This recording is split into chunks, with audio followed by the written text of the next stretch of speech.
Good morning girls, have a nice day. आज हम consumer economics में इन्वेस्टमेंट पढ़ने जा रहे हैं। ठीक है, इस वीडियो में तो सबसे पहले आप इसका इंट्रोडक्शन देखिए। इन्वेस्टमेंट क्या है? ठीक है ना, निवेश या विनियोग करना। ठीक है ना, अपने पैसे को कहीं पर लगाना। यानी कि अंग्रेजी के इन्वेस्टमेंट शब्द का हिंदी में जो अर्थ है निवेश करना या विनियोग करना होता है। ठीक है, आप क्या करते हैं इसमें कि अपना पैसा जो है वह कहीं पर भी इन्वेस्ट करते हैं। ठीक है ना, निवेश करते हैं अपने पैसे का, ताकि उससे ज़्यादा आपको मिल सके जितना आपने लगाया है। ठीक है, सिर्फ बैंक में पैसा जमा करना इन्वेस्टमेंट नहीं होता, बल्कि ऐसी व्यवसाय में या ऐसी जगह पैसा इन्वेस्टमेंट करना, लगाना जहाँ से कि आपको उसका दोगुना या उससे ज़्यादा धन प्राप्त हो सके। ठीक है, अगर सीधे शब्दों में कहा जाए तो ज़्यादा धन कमाने के लिए अपने पास रखे धन की को किसी व्यवसाय में लगाना ही इन्वेस्टमेंट है। ठीक है, जब भी हम अपना धन इस मकसद से उपयोग में लाते हैं जिससे कि हम भविष्य में धन या लाभ प्राप्त कर सके, है ना, धन का यह उपयोग इन्वेस्टमेंट कहलाता है। ओके, फिर आपका जैसे अगर हम कोई घर, है ना, इस मकसद से खरीदते हैं कि इन फ्यूचर, ठीक है, हम उसे रेंट पे चढ़ाएंगे यानी कि किराए पे देंगे और उससे हमें पैसा यानी कि धन का लाभ होगा, तो वह हमारा इन्वेस्टमेंट कहलाएगा। यानी कि जब हमने कोई घर लिया उसमें हमने व्यय तो किया, लेकिन उस व्यय से हमारे पास धन आने वाला है इन फ्यूचर, तो यानी वह हमारा इन्वेस्टमेंट कहलाएगा। फिर आपका इंट्रोडक्शन के बाद है फॉर्म्स ऑफ इन्वेस्टमेंट। ठीक है ना, विनियोग के प्रारूप।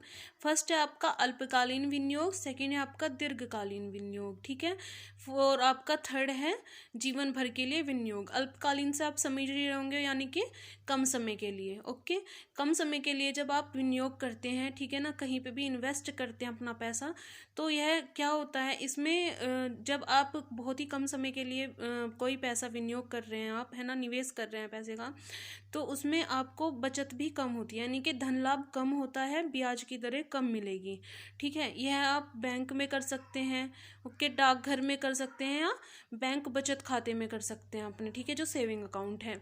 तो इसमें क्या है, अल्पकालीन विनियोग कहलाता है। ये आपका बहुत कम समय के लिए होता है, एक फिक्स टाइम पीरियड भी होता है इसका, बट इसमें क्या है, फिक्स टाइम पीरियड के साथ साथ आप कभी भी धन डाल सकते हैं और कभी भी निकाल सकते हैं।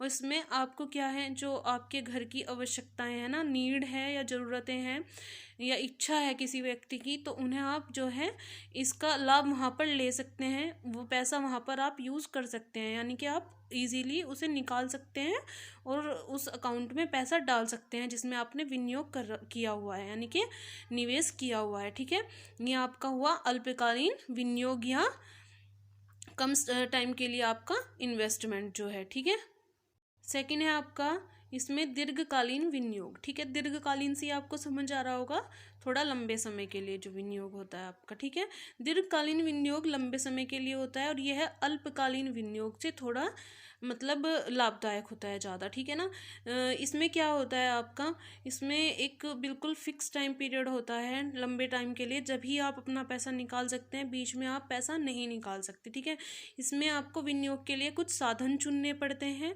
ऐसे ही आप विनियोग नहीं कर सकते। ठीक है, और इसमें ना थोड़ा थोड़ा मतलब ऐसे ना तो आप निकाल सकते हैं ना आप इसमें राशि डाल सकते हैं, एक साथ ही आपको ज़्यादा राशि इसमें आप निवेश करनी पड़ती है आपको, है ना, इन्वेस्टमेंट ज़्यादा राशि का करना पड़ता है अल्पकालीन के अनुसार। अल्पकालीन में क्या है, आप थोड़ा भी कर लेंगे, बट दीर्घकालीन में आपको थोड़ा ज़्यादा ही पैसे इन्वेस्ट करने पड़ेंगे।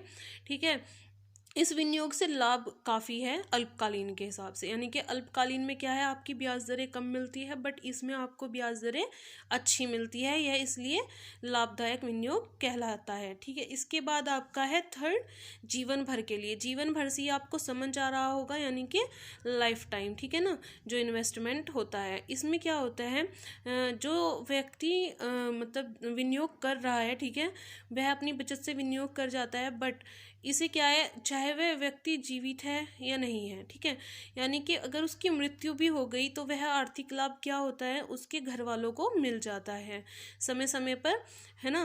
तो इससे क्या है, जब कोई व्यक्ति दुर्घटना में चाहे तो मारा जाए, जैसे कि, है ना, जो जीवन बीमा नीचे देखिए, जैसे जीवन बीमा में धन को विनियोजित करके, है ना, व्यक्ति भविष्य के प्रति निश्चित रहता है, यानी कि उसे आने वाले फ्यूचर का थोड़ा भी खतरा नहीं होता, टेंशन नहीं होती। खतरा और टेंशन क्या मतलब, उसे अपने बच्चों की शिक्षा को लेकर के या फिर उनकी शादी को लेकर के कोई टेंशन नहीं होती। बट पहले इसमें आपको बड़ा इन्वेस्टमेंट करना पड़ेगा, उसके बाद आपको यह इसका लाभ मिलता है, ठीक है। तो जब वह व्यक्ति चाहे किसी दुर्घटना में मारा जाए या फिर वह किसी बीमारी से मारा जाए, बट उसके बाद क्या होगा, जब वह व्यक्ति नहीं रहेगा, उसके परिवार को, है ना, आर्थिक सुविधाएं मिल जाएगी जहाँ पे उसने निवेश किया था वहाँ से, चाहे वह कोई बैंक अकाउंट है या कहीं कोई स्कीम है, ठीक है, कोई कंपनी है। यह होता है आपका लाइफ टाइम विनियोग यानी इन्वेस्टमेंट। प्रारूप के बाद, निवेश के प्रारूप थे आपके, उसके बाद आती है एडवांटेजेस ऑफ इन्वेस्टमेंट, ठीक है ना। लाभ क्या है आपके, जो आप विनियोग करते हैं, जो निवेश करते हैं कहीं पर, उसके लाभ, ठीक है। फर्स्ट है आपका परिवार को आर्थिक सुरक्षा प्रदान करना, ठीक है। जैसे कोई भी LIC पॉलिसी है, ठीक है, आपने इन्वेस्ट किया हुआ है तो आपको आर्थिक सुरक्षा प्रदान होगी, ठीक है। चाहे LIC पॉलिसी है या आपने थोड़े समय के लिए किया हुआ है कहीं इन्वेस्टमेंट, तो आपके घर को, आपके परिवार वालों को क्या होगा, आर्थिक सुरक्षा प्रदान हो जाएगी। सेकंड है सेवानिवृत्ति के समय सहायक होता है, यानी कि जब आपका रिटायरमेंट होता है उसके बाद जो है आपका इन्वेस्टमेंट, यदि आपने इन्वेस्ट किया हुआ है कहीं पर पैसा, तो वह उस समय आपको लाभ देता है जब आपकी जॉब नहीं होती। फिर थर्ड है आपका वृद्धावस्था, शारीरिक असमर्थता या किसी बीमारी में, ठीक है ना, लाभदायक होता है, सहायता प्रदान करता है। ओके, जैसे कि वृद्धावस्था है, शारीरिक असमर्थता है, ठीक है ना, जब आप काम करने के लायक नहीं रहते, आपकी एज ज़्यादा हो जाती है उस टाइम, या फिर किसी बीमारी के टाइम, बीमारी के टाइम भी मतलब बीमे से रिलेटेड होता है आपका इन्वेस्टमेंट, यानी कि आप इन्वेस्ट कीजिए और आपकी बीमारी में आपको फ्री इलाज मिल जाएगा। फिर आपका थर्ड है संपत्ति की खरीद में लाभदायक, ठीक है। यदि आप कोई संपत्ति खरीदना चाह रहे हैं और आपने कहीं इन्वेस्टमेंट करके रखा है पहले से ही, तो आप उसका लाभ उस टाइम ले सकते हैं जब आप कोई संपत्ति खरीद रहे हैं, चाहे वह आप किसी बिजनेस में, है ना, आगे बढ़ा रहे हो किसी चीज़ को, कहीं पे जगह ले रहे हो, प्लॉट ले रहे हो, तो आप उसमें इन्वेस्टमेंट का यूज़, यानी कि जो आपने इन्वेस्ट किया है उसमें से मिले हुए पैसे का यूज़ कर सकते हैं। फिर नेक्स्ट है आपका बच्चों की शिक्षा, उनके उज्जवल भविष्य के लिए जो आपने इन्वेस्ट किया हुआ है उससे आप बच्चों की जो शिक्षा है ना, या उनकी उज्जवल भविष्य, यानी कि उनकी कॉलेज की पढ़ाई है या जॉब का खर्च है, वो आप आराम से बहुत ही इन्वेस्टमेंट के द्वारा कर सकते हैं, ठीक है ना, बच्चों को अच्छी एजुकेशन दे सकते हैं। फिर है दीर्घकालीन आवश्यकताओं की पूर्ति हेतु, यानी कि आने वाले फ्यूचर में जो आपकी मतलब आवश्यकताएं हैं उनको पूर्ण करने के लिए, जैसे कि बच्चों की शादी, है ना, इन सब में आप आसानी से क्या कर सकते हैं, इन्वेस्टमेंट के पैसे का यूज़ कर सकते हैं। फिर है आपका समाज में मान प्रतिष्ठा बढ़ाने में लाभदायक।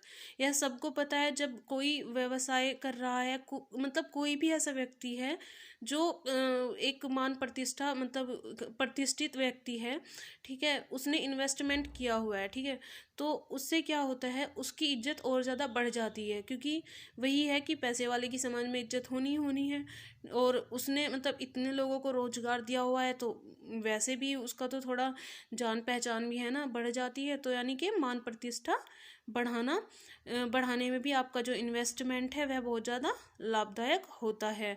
जैसे बड़े बड़े जो मतलब लाला लोग हैं, है ना, जिनका बिजनेस है कपड़े का या गोदाम है, तो वो क्या करते हैं, इन्वेस्ट करते हैं, तभी तो उनकी मान प्रतिष्ठा, है ना, उनको काफ़ी लोग जान जाते हैं और समाज में उनकी इज्जत होती है। यह थी आपकी एडवांटेजेस ऑफ इन्वेस्टमेंट। फिर आती है हमारी डिसएडवांटेजेस ऑफ इन्वेस्टमेंट, यानी कि हानियाँ क्या हैं। अब तक हमने लाभ देखे, अब है हानियाँ आपकी, ठीक है।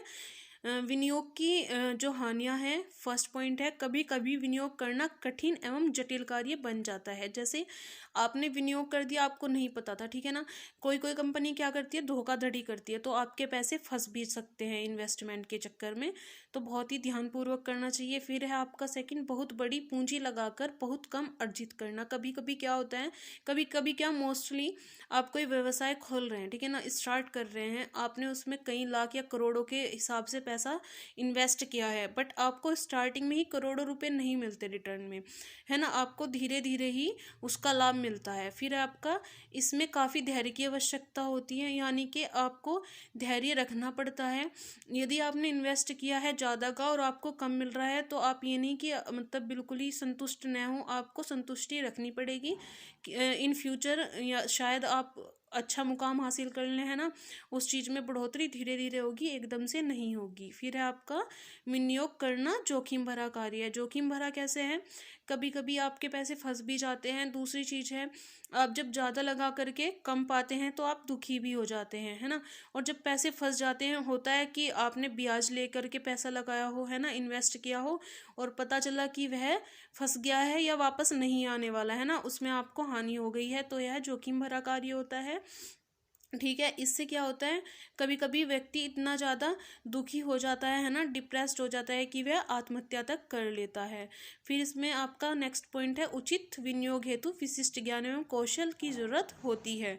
यानी कि जब आप विनियोग कर रहे होते हैं किसी व्यवसाय में या किसी भी प्रकार का, तो आपको क्या होना चाहिए, उसमें बिल्कुल आप निपुण होने चाहिए कि हाँ, मैं यहाँ इन्वेस्ट कर रहा हूँ, इससे मुझे इतना लाभ मिल जाएगा और मुझे इतने साल मतलब इसमें लगाने पड़ेंगे, तभी जा कर के मुझे कुछ फ़ायदा होगा। यानी आपको उसमें पूर्ण रूप से ज्ञान होना चाहिए, है ना, आप कौशल उसमें होना चाहिए आपको, उस साइड में जहाँ आप पैसा इन्वेस्ट कर रहे हैं। यदि आपको पूर्ण रूप से ज्ञान नहीं है तो आप टेंशन में आ जाएंगे, या फिर आपको संतुष्टि नहीं होगी अंदर से कि हाँ ये मैंने गलत कर लिया, आप शायद ये सोचने लगेंगे।